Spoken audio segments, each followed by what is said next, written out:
बिस्मिल्लाहिर्रहमानिर्रहीम। अस्सलाम वालेकुम students, hope you all are fine at your places. So आज की अच्छी बात सबसे पहले ये है कि तुम में से बदतरीन मखलूक वो है जो कि झगड़ालू है। ठीक है, तो open your books, page number 9, highlight this point, Venn diagram, a graphical representation of set operations, instruction, union, complement, ये सेट ऑपरेशंस के नेम्स मेंशन किए हुए उन्होंने, जिसमें इंटरसेक्शन है, यूनियन है, कम्प्लीमेंट है, जो आप ऑलरेडी एक्सरसाइज 1.2 में पढ़ चुके हैं। By means of shading overlapping regions of two और more sets is called venn diagram. Overlapping regions क्या होते हैं? ओवरलैपिंग की ऑलरेडी आप लोग डेफिनेशन पढ़ चुके हैं। ठीक है, ओवरलैपिंग मीन्स जब एक सेट के कुछ एलिमेंट्स दूसरे सेट में आए उसको ओवरलैपिंग बोलते हैं। ठीक है, अच्छा, अ ग्राफिकल रिप्रेजेंट्स मतलब कि ग्राफ की सूरत में या डायग्राम की सूरत में जब हम सेट्स को रिप्रेजेंट करते हैं उसको हम वेन डायग्राम कहते हैं। You have to highlight this point and here you are having the maths history and English mathematician John Venn, जो कि 1834 में पैदा हुए और 1923 में उनकी डेथ हुई। Introduce the Venn diagram in 1880 में इन्होंने वेन डायग्राम इंट्रोड्यूस करवाई थी। सो in our today's work we are going to solve exercise 1.3 at page number 11, question number 2, 3 and 4। हमने इस क्वेश्चन नंबर 1 के पार्ट 2, 3, 4 करने हैं। अच्छा, अब इसमें आपको यहाँ पे नज़र आ रहा होगा पार्ट ये ए, बी और सी। ठीक है, ए में आपने ए यूनियन बी फाइंड करना है, in B A intersection B, और in part C we are going to find the difference. ठीक है, ये आप ऑलरेडी इसको सिंपल सॉल्व करना एक्सरसाइज 1.2 में आपने सीखा है। इसमें हम इसको सिंपल सॉल्व करने के बाद उसको वेन डायग्राम में इलस्ट्रेट करेंगे, यानी कि वेन डायग्राम में बताएंगे। पार्ट नंबर 2 हमारे पास है, firstly you have to prepare your page like this, जैसे कि आप ऑलरेडी प्रिपेयर करते हैं। ठीक है, Monday April 5 you have to mention the day, date, class work, topic, activity. Question number 1 part 2 का मैंने यहाँ ए लिखा है, इट मीन्स कि मैं अभी यहाँ पे पार्ट 2 का ये ए यूनियन बी फाइंड कर रही हूँ, फिर इसी पार्ट का ए इंटरसेक्शन बी फाइंड करना है, और फिर इसी सेम पार्ट का ए डिफरेंस भी फाइंड करना है। इट मीन्स दैट कि जो एक पार्ट है ये आपके 3 क्वेश्चंस के इक्वल है, मतलब इसके 3 क्वेश्चन सॉल्व होंगे। ठीक है, तो फर्स्ट वाले में हम क्या करते हैं, सबसे पहले ए हमें पता है A B C D E given है, and B A E I O U. Simple जैसे हम इसका सोल्यूशन लेते थे, ए यूनियन बी मेंशन किया, उसके बाद ए का सेट यूनियन बी का सेट। अब ए यूनियन बी में हम क्या करते हैं, हम सारे इसके ए के एलिमेंट्स भी और बी के एलिमेंट्स को भी इकट्ठा करके लिख लेते हैं। लेकिन अगर कोई एलिमेंट 2 दफ़ा आए, मीन्स के इसमें भी हो और इसमें भी हो, तो उसको हम 1 टाइम ही लिखेंगे। जैसे ये ए और ई, ये इसमें ए सेट में भी है और बी सेट में भी है, तो इसको हमने एक दफ़ा ही ए लिखा है और एक दफ़ा ही ई लिखा है। ठीक है, बाकी सबको जो इसमें दोनों में है उनको हमने इकट्ठा करके। अब बारी आती है इसकी वेन डायग्राम की। तो वेन डायग्राम के लिए सबसे पहले हमने यहाँ पे एक रेक्टेंगल शेप का बॉक्स बना लिया। अब आप लोग ये सोच रहे होंगे कि मैंने एक यू यहाँ पे लिखा है, एक यू मैंने यहाँ पे लिखा है। अब ये जो यू है ये मेंशन कर रहा है यूनियन को, यानी कि ऑपरेशन को, जो इस पे ऑपरेशन हो रहा है। ठीक है, और ये जो यू है ये रिप्रेजेंट कर रहा है यूनिवर्सल सेट को।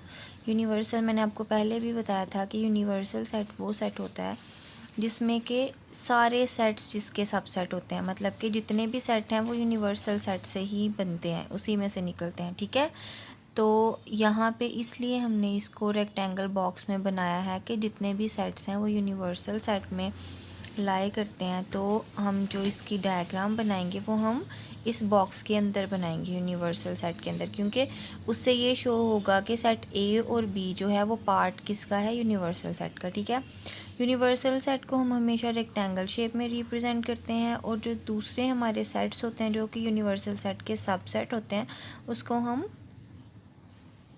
सर्कल शेप में रिप्रेजेंट करते हैं। ठीक है, यहाँ पे मैंने एक सर्कल ड्रॉ किया है। अब हम देखेंगे सबसे पहले हमने ये देखना है कि इसमें कोई सेट आपस में मैच कर रहे हैं, सॉरी कोई एलिमेंट्स मतलब इसमें और इसमें कोई मैच कर रहे हैं, और कितने सारे मैच कर रहे हैं या एक दो है। ठीक है, तो अब अगर हम यहाँ पे देखें तो हमारे पास ए और ई सिर्फ ये दो एलिमेंट्स ऐसे हैं जो दोनों में हैं, बाकी बी सी डी ए का पार्ट है और आई ओ यू बी का पार्ट है। ठीक है, तो हम अपना ये हमारा ओवरलैपिंग सेट होगा। ओवरलैपिंग मीन्स कि हम इसको थोड़ा सा एक सर्कल के पार्ट को दूसरे सर्कल के साथ मैच कर देंगे, यानी कि ये जो सेंटर पार्ट हमारा है ये ए सर्कल का भी हिस्सा है, ठीक है, और बी सेट का भी हिस्सा है।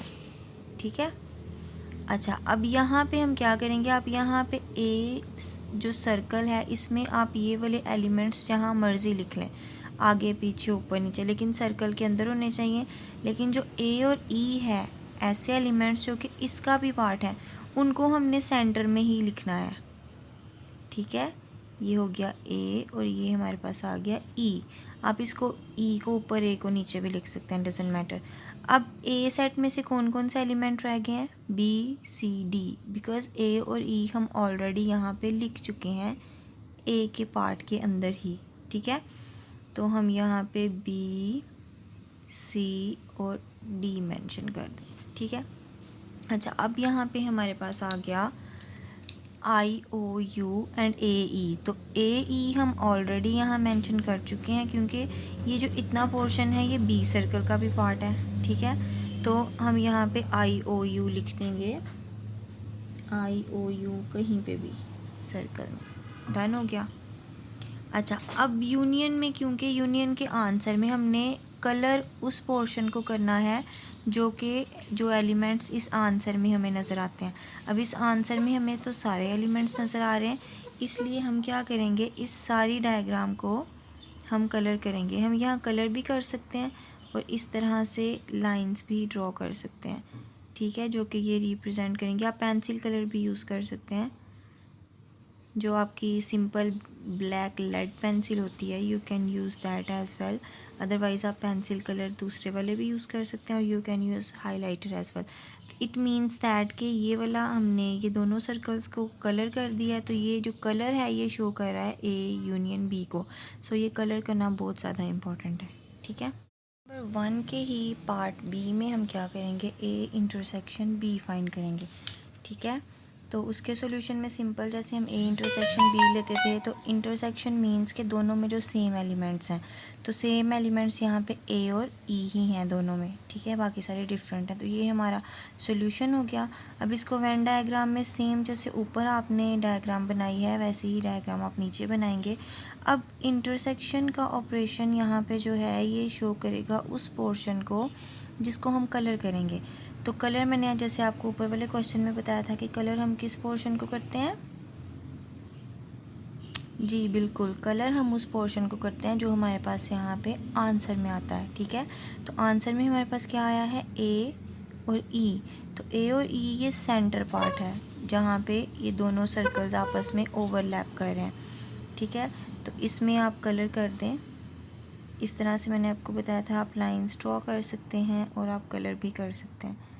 ठीक है, लेकिन इस तरह से आपने कलर करना है कि नीचे ए और ई लिखा हुआ नज़र आना चाहिए। ठीक है, तो ये हमारा आंसर हो गया। ये आंसर शो कर रहा है ए इंटरसेक्शन बी को। Here we are having the third part। इसमें ए डिफरेंस भी हमने फाइंड किया। तो ए डिफरेंस बी में हम क्या करते हैं, ऐसे एलिमेंट्स लिखते हैं जो कि सिर्फ ए में हों और बी में ना हो। तो सेम एज हमने क्वेश्चन सॉल्यूशन लिखा है इसका, तो वो एलिमेंट्स जो सिर्फ ए में थे, अब ए यहाँ पे बी में था उसे नहीं लिखा। बी सी डी ऐसे एलिमेंट हैं जो बी में नहीं हैं, सिर्फ ए में है, तो हमने वो लिख दिए। ई नहीं लिखा क्योंकि वो बी में ऑलरेडी था। आई ओ यू इसलिए नहीं लिखे क्योंकि वो ए में नहीं थे, तो हमने वो एलिमेंट्स लिखने हैं जो सिर्फ ए में हो बी में नहीं हो। तो ये बी सी डी हमारे पास इसका आंसर आ गया। अब हमने सेम वैसी ही डायग्राम बनाई जैसे हमने पार्ट ए और बी में बनाई थी। अब हमने कलर किस पोर्शन को किया, बी सी डी वाले, यानी कि सिर्फ ए पोर्शन को हमने कलर किया। हमने बी पोर्शन को भी कलर नहीं किया, और वो एलिमेंट जो बी पोर्शन से रिलेट कर रहे थे यानी कि बी पोर्शन से मैच कर रहे थे उसको भी कलर नहीं किया। हमने सिर्फ ए पोर्शन वाले को कलर कर दिया। तो ये ए डिफरेंस बी है, यानी कि ऐसे एलिमेंट्स जो सिर्फ ए में हों और बी में ना हो। ठीक है, तो आप लोगों ने इसके पार्ट नंबर 2 मैंने करवाया है, पार्ट नंबर 3 और 4 आप लोगों ने अपनी नीट कॉपी पे सॉल्व करने हैं और आपने पिक्चर सेंड करनी है। ठीक है, thank you so much. Allah.